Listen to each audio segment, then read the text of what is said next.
मेरे प्यारे परिवारजनों, नमस्कार। मन की बात में आपका एक बार फिर स्वागत है।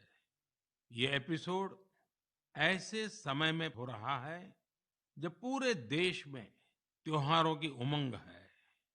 आप सभी को आने वाले सभी त्योहारों की बहुत बहुत बधाइयाँ। साथियों, त्योहारों की इस उमंग के बीच दिल्ली की एक खबर से ही मैं मन की बात की शुरुआत करना चाहता हूँ। इस महीने की शुरुआत में गांधी जयंती के अवसर पर दिल्ली में खादी की रिकॉर्ड बिक्री हुई। यहाँ कनॉट प्लेस में एक ही खादी स्टोर में एक ही दिन में 1.5 करोड़ रुपए से ज्यादा का सामान लोगों ने खरीदा। इस महीने चल रहे खादी महोत्सव ने एक बार फिर बिक्री के अपने सारे पुराने रिकॉर्ड तोड़ दिए हैं। आपको एक और बात जानकर भी बहुत अच्छा लगेगा। 10 साल पहले देश में जहां खादी प्रोडक्ट्स की बिक्री बड़ी मुश्किल से 30,000 करोड़ रुपए से भी कम थी, अब ये बढ़कर 1.25 लाख करोड़ रुपए के आसपास पहुंच रही है। खादी की बिक्री बढ़ने का मतलब है इसका फायदा शहर से लेकर गांव तक में अलग अलग वर्गों तक पहुंचता है। इस बिक्री का लाभ हमारे बुनकर, हस्तशिल्प के कारीगर, हमारे किसान, आयुर्वेदिक पौधे लगाने वाले, कुटीर उद्योग, सबको लाभ मिल रहा है। और यही तो वोकल फॉर लोकल अभियान की ताकत है। और धीरे धीरे आप सब देशवासियों का समर्थन भी बढ़ता जा रहा है। साथियों, आज मैं अपना एक और आग्रह आपके सामने दोहराना चाहता हूं और बहुत ही आग्रह पूर्वक दोहराना चाहता हूं। जब भी आप पर्यटन पर जाएं, तीर्थाटन पर जाएं, तो वहां के स्थानीय कलाकारों के द्वारा बनाए गए उत्पादों को जरूर खरीदें। आप अपनी उस यात्रा के कुल बजट में स्थानीय उत्पादों की खरीदी को एक महत्वपूर्ण प्राथमिकता के रूप में जरूर रखें। 10% हो, 20% हो, जितना आपका बजट बैठता हो, लोकल पर जरूर खर्च करिएगा और वहीं पर खर्च कीजिएगा।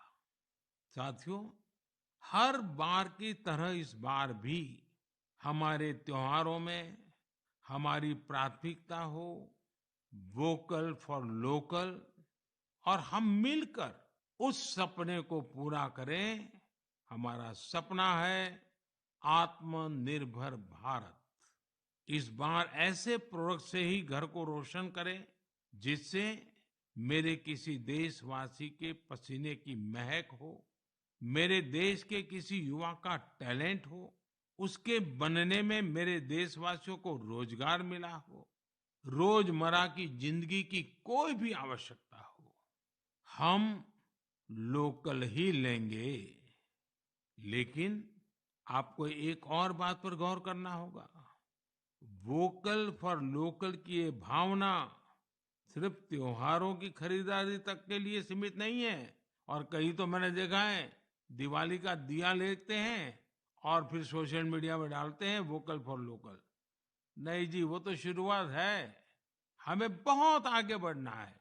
जीवन की हर आवश्यकता हमारे देश में सब कुछ उपलब्ध है। ये विजन केवल छोटे दुकानदारों और रेहड़ी पटरी से सामान लेने तक सीमित नहीं है।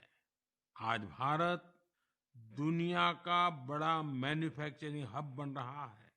कई बड़े ब्रांड यहीं पर अपने प्रोडक्ट को तैयार कर रहे हैं। अगर हम उन प्रोडक्ट को अपनाते हैं तो मेक इन इंडिया को बढ़ावा मिलता है। और ये भी लोकल के लिए वोकल ही होना होता है।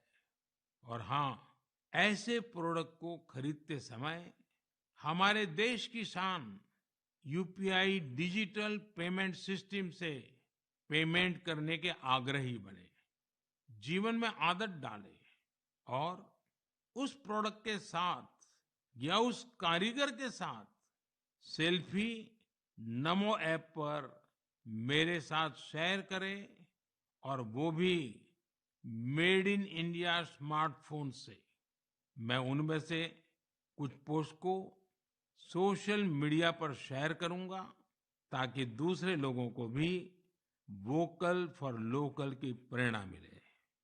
साथियों, जब आप भारत में बने भारतीयों द्वारा बनाए गए उत्पादों से अपनी दिवाली रोशन करेंगे, अपने परिवार की हर छोटी मोटी आवश्यकता लोकल से पूरी करेंगे, तो दिवाली की जगमगाहट ज्यादा बढ़ेगी ही बढ़ेगी, लेकिन उन कारीगरों की जिंदगी में एक नई दिवाली आएगी, जीवन की एक नई सुबह आएगी, उनका जीवन शानदार बनेगा। भारत को आत्मनिर्भर बनाइए, मेक इन इंडिया ही चुनते जाइए, जिससे आपके साथ साथ और भी करोड़ों देशवासियों की दिवाली शानदार बने, जानदार बने, रोशन बने, दिलचस्प बने। मेरे प्यारे देशवासियों, 31 अक्टूबर का दिन हम सभी के लिए बहुत विशेष होता है। इस दिन हमारे लौह पुरुष सरदार वल्लभ भाई पटेल की जन्म जयंती मनाते हैं। हम भारतवासी उन्हें कई वजहों से याद करते हैं और श्रद्धा पूर्वक नमन करते हैं। सबसे बड़ी वजह है देश की 580 से ज्यादा रियासतों को जोड़ने में उनकी अतुलनीय भूमिका। हम जानते हैं, हर साल 31 अक्टूबर को गुजरात में स्टैच्यू ऑफ यूनिटी पर एकता दिवस से जुड़ा मुख्य समारोह होता है। इस बार इसके अलावा दिल्ली में कर्तव्य पथ पर एक बहुत ही विशेष कार्यक्रम आयोजित हो रहा है। आपको याद होगा, मैंने पिछले दिनों देश के हर गांव से, हर घर से मिट्टी संग्रह करने का आग्रह किया था। हर घर से मिट्टी संग्रह करने के बाद उसे कलश में रखा गया और फिर अमृत कलश यात्राएं निकाली गई। देश के कोने-कोने से एकत्रित की गई ये माटी, ये हजारों अमृत कलश यात्राएं अब दिल्ली पहुंच रही है। यहां दिल्ली में उस मिट्टी को एक विशाल भारत कलश में डाला जाएगा और इसी पवित्र मिट्टी से दिल्ली में अमृत वाटिका का निर्माण होगा। यह देश की राजधानी के हृदय में अमृत महोत्सव की भव्य विरासत के रूप में मौजूद रहेगी। 31 अक्टूबर को ही देश भर में पिछले 2.5 साल से चल रहे आजादी के अमृत महोत्सव का समापन होगा। आप सभी ने मिलकर इसे दुनिया में सबसे लंबे समय तक चलने वाले महोत्सव में से एक बना दिया। अपने सेनानियों का सम्मान हो या फिर हर घर तिरंगा, आजादी के अमृत महोत्सव में लोगों ने अपने स्थानीय इतिहास को एक नई पहचान दी है। इस दौरान सामुदायिक सेवा की भी अद्भुत मिसाल देखने को मिली है। साथियों, मैं आज आपको एक और खुशखबरी सुना रहा हूं, और विशेष करके मेरे नौजवान बेटे बेटियों को, जिनके दिलों में देश के लिए कुछ करने का जज्बा है, सपने हैं, संकल्प है। ये खुशखबरी देशवासियों के लिए तो है ही है। मेरे नौजवान साथियों, आपके लिए सविशेष है। 2 दिन बाद ही 31 अक्टूबर को एक बहुत बड़े राष्ट्रव्यापी संगठन की नींव रखी जा रही है और वो भी सरदार साहब की जन्म जयंती के दिन।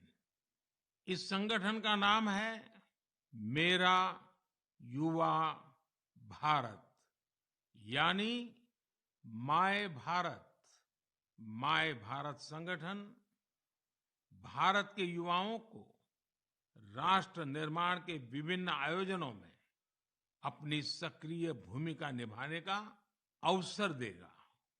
ये विकसित भारत के निर्माण में भारत की युवा शक्ति को एकजुट करने का एक अनोखा प्रयास है।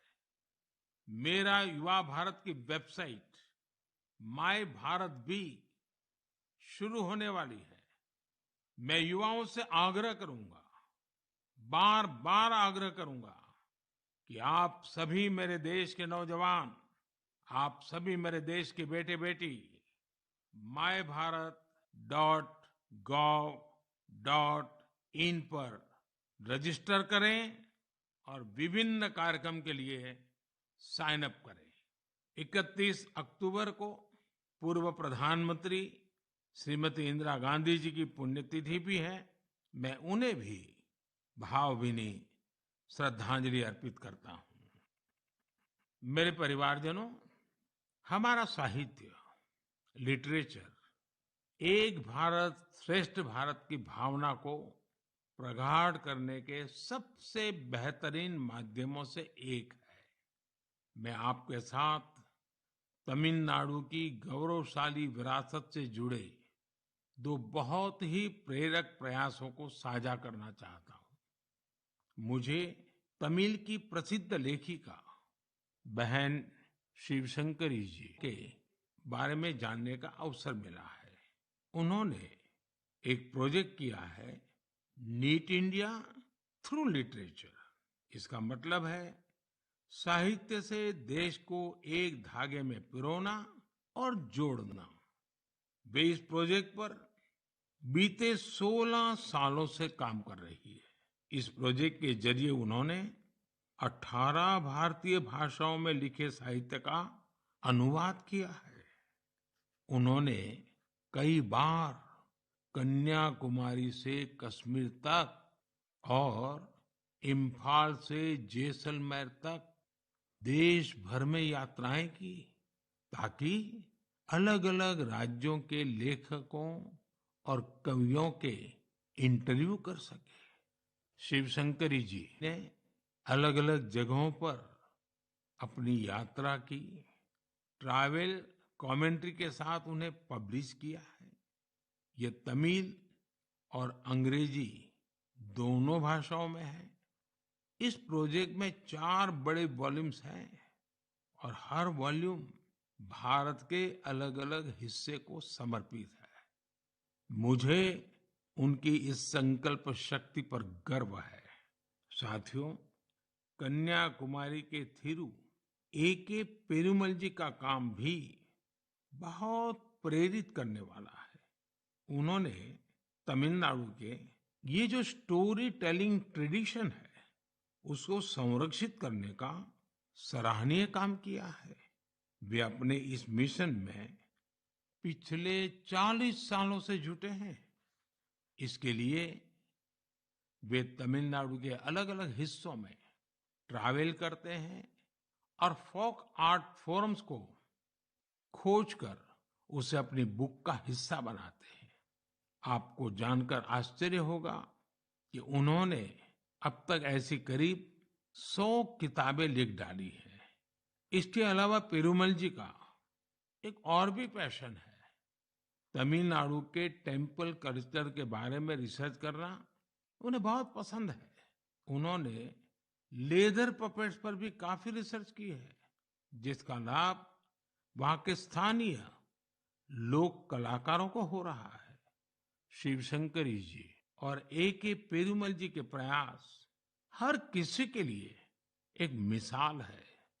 भारत को अपनी संस्कृति को सुरक्षित करने वाले ऐसे हर प्रयास पर गर्व है, जो हमारी राष्ट्रीय एकता को मजबूती देने के साथ ही देश का नाम, देश का मान सब कुछ बढ़ाएं। मेरे परिवारजनों, आने वाले 15 नवंबर को पूरा देश जनजातीय गौरव दिवस मनाएगा। ये विशेष दिन भगवान बिरसा मुंडा की जन्म जयंती से जुड़ा है। भगवान बिरसा मुंडा हम सबके हृदय में बसे हैं। सच्चा साहस क्या है और अपनी संकल्प शक्ति पर अड़िग रहना किसे कहते हैं, ये हम उनके जीवन से सीख सकते हैं। उन्होंने विदेशी शासन को कभी स्वीकार नहीं किया। उन्होंने ऐसे समाज की परिकल्पना की थी जहां अन्याय के लिए कोई जगह नहीं थी। वे चाहते थे कि हर व्यक्ति को सम्मान और समानता का जीवन मिले। भगवान बिरसा मुंडा ने प्रकृति के साथ सद्भाव से रहना, इस पर भी हमेशा जोर दिया। आज भी हम देख सकते हैं कि हमारे आदिवासी भाई बहन प्रकृति की देखभाल और उसके संरक्षण के लिए हर तरह से समर्पित है। हम सबके लिए हमारे आदिवासी भाई बहन का ये काम बहुत बड़ी प्रेरणा है। साथियों, कल यानी 30 अक्टूबर को गोविंद गुरु जी की पुण्यतिथि भी है। हमारे गुजरात और राजस्थान के आदिवासी और वंचित समुदायों के जीवन में गोविंद गुरु जी का बहुत विशेष महत्व रहा है। गोविंद गुरु जी को भी मैं अपनी श्रद्धांजलि अर्पित करता हूँ। नवंबर महीने में हम मानगढ़ नरसंहार की बरसी भी मनाते हैं। मैं उस नरसंहार में शहीद माँ भारती की सभी संतानों को नमन करता हूँ। साथियों, भारतवर्ष में आदिवासी योद्धाओं का समृद्ध इतिहास रहा है। इसी भारत भूमि पर महान तिलका मांझी ने अन्याय के खिलाफ बिगुल फूंका था। इसी धरती से सिद्धो कान्हू ने समानता की आवाज उठाई। हमें गर्व है कि जन योद्धा टंट्या भील ने हमारी धरती पर जन्म लिया। हम शहीद वीर नारायण सिंह को पूरी श्रद्धा के साथ याद करते हैं, जो कठिन परिस्थितियों में अपने लोगों के साथ खड़े रहे। वीर रामजी गोंड हो, वीर गुंडा धूर हो, भीमा नायक हो, उनका साहस आज भी हमें प्रेरित करता है। अल्लूरी सीताराम राजू ने आदिवासी भाई बहनों में जो अलग जगाई, उसे देश आज भी याद करता है। नॉर्थ ईस्ट में कियांग नोबांग और रानी गाइदिन्ल्यू जैसे स्वतंत्रता सेनानियों से भी हमें काफी प्रेरणा मिलती है। आदिवासी समाज से ही देश को राजमोहिनी देवी और रानी कमलापति जैसी वीरांगनाएं मिली। देश इस समय आदिवासी समाज को प्रेरणा देने वाली रानी दुर्गावती जी की 500वीं जयंती मना रही है। मैं आशा करता हूं कि देश के अधिक से अधिक युवा अपने क्षेत्र की आदिवासी विभूतियों के बारे में जानेंगे और उनसे प्रेरणा लेंगे। देश अपने आदिवासी समाज का कृतज्ञ है, जिन्होंने राष्ट्र के स्वाभिमान और उत्थान को हमेशा सर्वोपरि रखा है। मेरे प्यारे देशवासियों, त्योहारों के इस मौसम में इस समय देश में स्पोर्ट्स का भी परचम लहरा रहा है। पिछले दिनों एशियन गेम्स के बाद पैरा एशियन गेम्स में भी भारतीय खिलाड़ियों ने जबरदस्त कामयाबी हासिल की है। इन खेलों में भारत ने 111 मेडल जीतकर एक नया इतिहास रच दिया है। मैं पैरा एशियन गेम्स में हिस्से लेने वाले सभी एथलीट्स को बहुत बहुत बधाई देता हूं।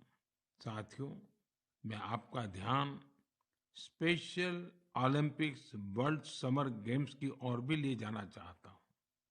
इसका आयोजन बर्लिन में हुआ था। ये प्रतियोगिता हमारे इंटेलेक्चुअल डिसेबिलिटीज वाले एथलीटों की अद्भुत क्षमता को सामने लाती है। इस प्रतियोगिता में भारतीय दल ने 75 गोल्ड मेडल सहित 200 पदक जीते। रोलर स्केटिंग हो, बीच वॉलीबॉल हो, फुटबॉल हो या लॉन टेनिस, भारतीय खिलाड़ियों ने मेडल्स की झड़ी लगा दी। इन पदक विजेताओं की लाइफ जर्नी काफी इंस्पायरिंग रही है। हरियाणा के रणवीर सैनी ने गोल्फ में गोल्ड मेडल जीता है। बचपन से ही ऑटिज्म से जूझ रहे रणवीर के लिए कोई भी चुनौती गोल्फ को लेकर उनके जुनून को कम नहीं कर पाई। उनकी माँ तो यहाँ तक कहती है कि रणवीर की वजह से परिवार में आज सब गोल्फर बन गए हैं। पुडुचेरी के 16 साल के टी विशाल ने 4 मेडल जीते। गोवा की सिया सरोदे ने पावर लिफ्टिंग में 2 गोल्ड मेडल सहित 4 पदक अपने नाम किए।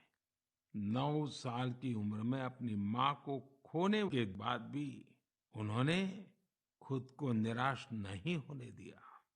छत्तीसगढ़ के दुर्ग के रहने वाले अनुराग प्रसाद ने पावर लिफ्टिंग में 3 गोल्ड और 1 सिल्वर मेडल जीता है। ऐसी ही प्रेरक गाथा झारखंड के इंदु प्रकाश की है, जिन्होंने साइकिलिंग में 2 मेडल जीते हैं। बहुत ही साधारण परिवार से आने के बावजूद इंदु ने गरीबी को कभी अपनी सफलता के सामने दीवार नहीं बनने दिया। मुझे विश्वास है कि इन खेलों में भारतीय खिलाड़ियों की सफलता इंटेलेक्चुअल डिसेबिलिटीज का मुकाबला कर रहे अन्य बच्चों और परिवारों को भी प्रेरित करेगी। मेरी आप सबसे भी प्रार्थना है, आपके गांव में, आपके गांव के अगल-बगल में ऐसे बच्चे जिन्होंने इस खेलकूद में हिस्सा लिया है या विजयी हुए हैं, आप सपरिवार उनके साथ जाइए, उनको बधाई दीजिए और कुछ पल उन बच्चों के साथ बिताइए। आपको एक नया ही अनुभव होगा। परमात्मा ने उनके अंदर ऐसी एक शक्ति भरी है, आपको भी उसके दर्शन का मौका मिलेगा। जरूर जाइएगा। मेरे परिवारजनों, आप सभी ने गुजरात के तीर्थ क्षेत्र अंबाजी मंदिर के बारे में तो अवश्य ही सुना होगा। यह एक महत्वपूर्ण शक्तिपीठ है, जहां देश विदेश से बड़ी संख्या में श्रद्धालु मां अंबे के दर्शन के लिए पहुंचते हैं। यहाँ गब्बर पर्वत के रास्ते में आपको विभिन्न प्रकार की योग मुद्राओं और आसनों की प्रतिमाएं दिखाई देगी। क्या आप जानते हैं कि इन प्रतिमाओं की खास क्या बात है? दरअसल ये स्क्रैप से बने स्कल्पचर हैं, यानी एक प्रकार से कबाड़ से बने हुए, और जो बेहद अद्भुत है, यानी ये प्रतिमाएं इस्तेमाल हो चुकी कबाड़ में फेंक दी गई पुरानी चीजों से बनाई गई हैं। अंबाजी शक्तिपीठ पर देवी मां के दर्शन के साथ साथ ये प्रतिमाएं भी श्रद्धालुओं के लिए आकर्षण का केंद्र बन गई है। इस प्रयास की सफलता को देखकर मेरे मन में एक सुझाव भी आ रहा है। हमारे देश में बहुत सारे ऐसे लोग हैं जो वेस्ट से इस तरह की कलाकृतियां बना सकते हैं। तो मेरा गुजरात सरकार से आग्रह है, वो एक प्रतियोगिता शुरू करे और ऐसे लोगों को आमंत्रित करे। ये प्रयास गब्बर पर्वत का आकर्षण बढ़ाने के साथ ही पूरे देश में वेस्ट टू वेल्थ अभियान के लिए लोगों को प्रेरित करेगा। साथियों, जब भी स्वच्छ भारत और वेस्ट टू वेल्थ की बात आती है, तो हमें देश के कोने-कोने से अनगिनत उदाहरण देखने को मिलते हैं। असम के कामरूप मेट्रोपॉलिटन डिस्ट्रिक्ट में अक्षर फोरम इस नाम का एक स्कूल बच्चों में सस्टेनेबल डेवलपमेंट की भावना भरने का, संस्कार का एक निरंतर काम कर रहा है। यहाँ पढ़ने वाले विद्यार्थी हर हफ्ते प्लास्टिक वेस्ट जमा करते हैं, जिसका उपयोग इको फ्रेंडली ईंटें और चाबी की चेन जैसे सामान बनाने में होता है। यहाँ स्टूडेंट्स को रिसाइकलिंग और प्लास्टिक वेस्ट से प्रोडक्ट बनाना भी सिखाया जाता है। कम आयु में ही पर्यावरण के प्रति ये जागरूकता इन बच्चों को देश का एक कर्तव्यनिष्ठ नागरिक बनाने में बहुत मदद करेगी। मेरे परिवारजनों, आज जीवन का कोई ऐसा क्षेत्र नहीं जहां हमें नारी शक्ति का सामर्थ्य देखने को नहीं मिल रहा हो। इस दौर में जब हर तरफ उनकी उपलब्धियों को सराहा जा रहा है, तो हमें भक्ति की शक्ति को दिखाने वाली एक ऐसी महिला संत को भी याद रखना है, जिसका नाम इतिहास के सुनहरे पन्नों में दर्ज है। देश इस वर्ष महान संत मीराबाई की 525वीं जन्म जयंती मना रहा है। वो देश भर के लोगों के लिए कई वजहों से एक प्रेरणा शक्ति रही है। अगर किसी की संगीत में रुचि हो, तो वो संगीत के प्रति समर्पण का बड़ा उदाहरण ही है। अगर कोई कविताओं का प्रेमी हो, तो भक्ति रस में डूबे मीराबाई के भजन उसे अलग ही आनंद देते हैं। अगर कोई दैवीय शक्ति में विश्वास रखता हो, तो मीराबाई का श्री कृष्ण में लीन हो जाना उसके लिए एक बड़ी प्रेरणा बन सकता है।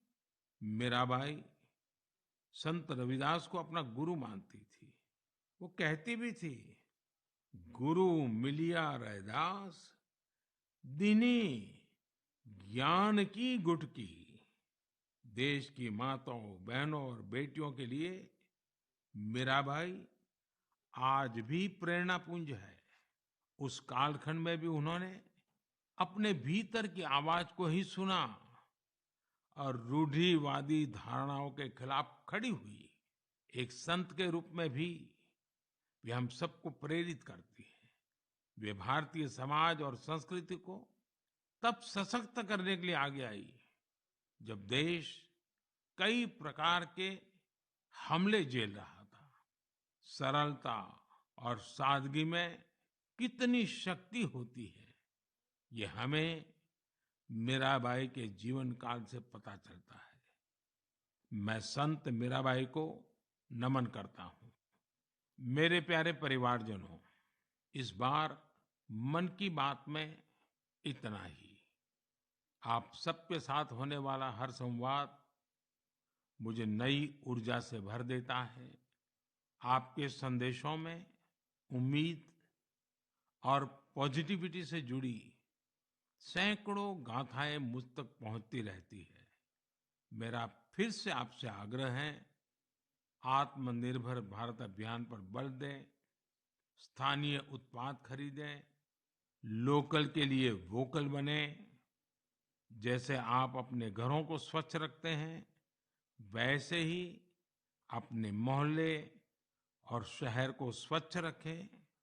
और आपको पता है, 31 अक्टूबर सरदार साहब की जयंती देश एकता के दिवस के रूप में मनाती है।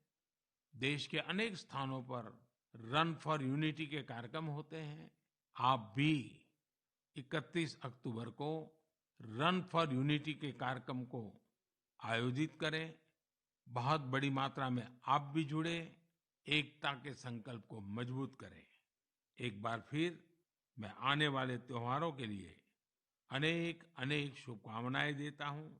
आप सभी परिवार समेत खुशियां मनाएं, स्वस्थ रहें, आनंद में रहें, यही मेरी कामना है। और हाँ, दिवाली के समय कहीं ऐसी गलती ना हो जाए कि कहीं आग की कोई घटनाएं हो जाए, किसी के जीवन को खतरा हो जाए। तो आप जरूर संभालिए, खुद को भी संभालिए और पूरे क्षेत्र को भी संभालिए। बहुत बहुत शुभकामनाएं। बहुत बहुत धन्यवाद।